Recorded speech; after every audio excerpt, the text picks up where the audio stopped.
settle in, because this is a story about a girl who hated spinning. And honestly, can you blame her? There is something particular about the tedium of it. The endless drawing out of thread, hour after hour, day after day. But in the old kingdom where this girl lived, spinning was what a good daughter did.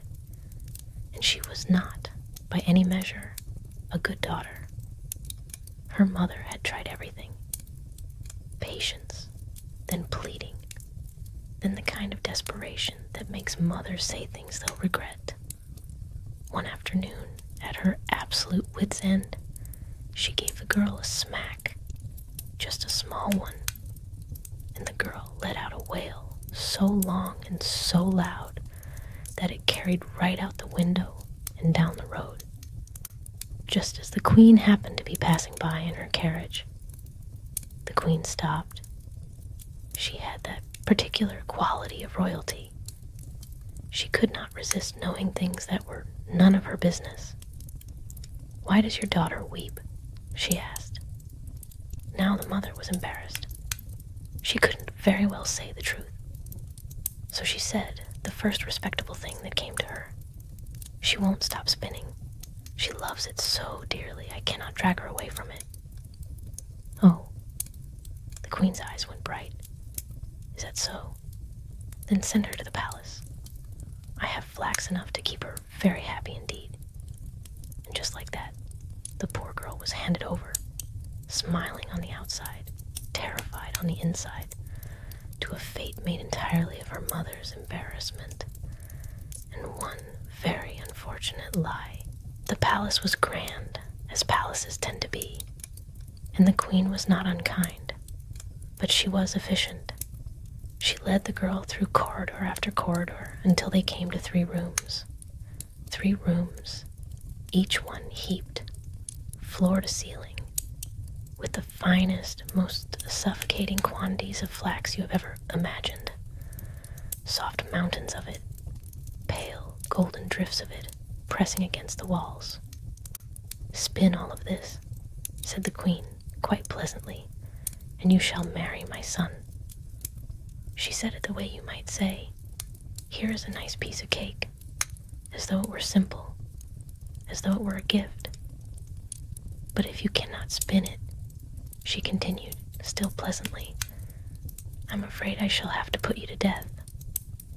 And then she left. The girl stood in that first room and looked at the flax. The flax looked back. She sat down at the spinning wheel and touched it, the way you might touch a sleeping animal you weren't sure about. She had no idea what she was doing. She had never spun a day in her life. She could no more spin this flax than she could fly out the window. So she sat down on the floor and she did what any sensible person does when faced with an impossible task. She cried. She cried for quite a while, long enough that the light changed in the window, and the fire in the hearth burned lower, and the room got quieter and stiller, and a little strange. And it was in that strange stillness that she heard, or perhaps felt, a knock at the door. 3 women stood in the doorway, and oh, my dears, they were something to behold. The first had a foot so broad and flat it spread out before her like a little snowshoe. She shuffled forward with great dignity, as though this were entirely normal. The second had a lower lip so long it drooped down to her chin, heavy and pendulous, wobbling gently as she nodded hello. The third had a thumb so wide, so magnificently thick, it was nearly the size of a small turnip. She held it out before her with a kind of quiet pride. The girl stared. She could not help it. "We know your trouble," said the first woman, stepping into the room with her great flat foot. "We have come to help you." "We will spin your flax," said the second, her lips swaying as she spoke. "All 3 rooms of it, every last strand." "In exchange," said the third, holding up that extraordinary thumb, You must invite us to your wedding. You must seat us at your table, and you must call us." Here all three leaned in together, and their voices dropped to something warm and conspiratorial. "Your dear aunts." Now the girl looked at these three strange women, and she looked at the mountains of flax, and she thought, "I am going to be put to death if I say no." And she thought, "They are very odd, but they seem kind." And she thought, "A wedding aunt is a very small price." "Done," she said, and she meant it with her whole heart, and so they spun. Through the night, they worked, the flat foot treading the wheel with heavy, steady purpose, the long lip moistening the thread, smooth and even, the broad thumb pressing it into shape with extraordinary skill. The girl slept. It seemed the most sensible thing. She curled up in the corner of that flax-scented room, and she slept the deep, unbothered sleep of someone who has just handed a problem to someone more qualified. By morning, the first room was empty. The thread wound in perfect skeins, fine as anything the queen had ever seen. By the second morning, the second room. By the third morning, silence, and 3 empty rooms, and thread enough to make a dozen queens very pleased indeed. The queen came to inspect.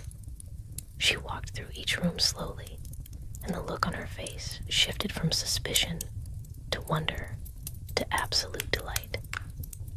"You are extraordinary," she said.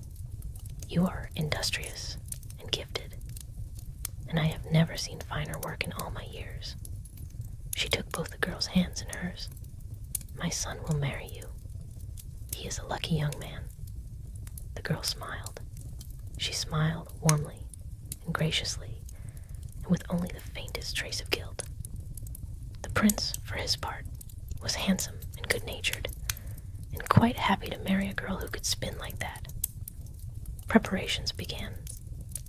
Invitations were sent, and the girl, true to her word, sent 3 very particular invitations to 3 very particular women, addressed to her dear aunts, with directions to sit right beside her at the feast.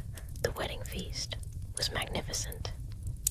Candles everywhere, and music, and the kind of roasted meats that make a room smell like celebration.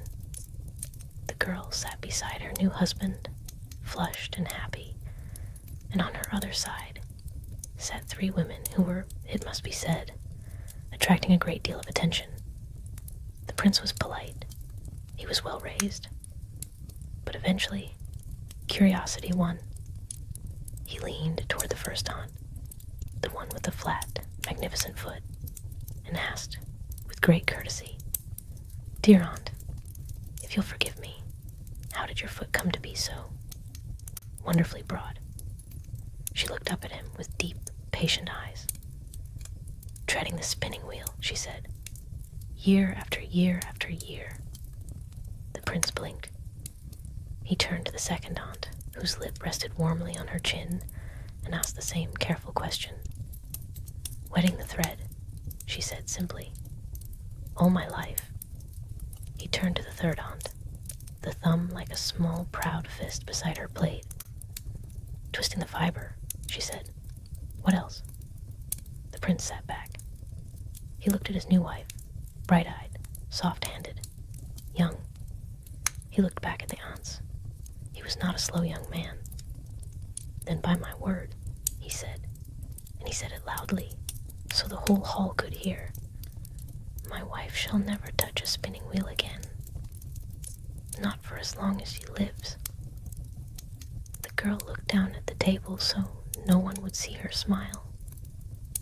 The 3 aunts raised their cups, and somewhere in the back of the room, if you listened closely, you might have heard 3 very quiet, very satisfied chuckles.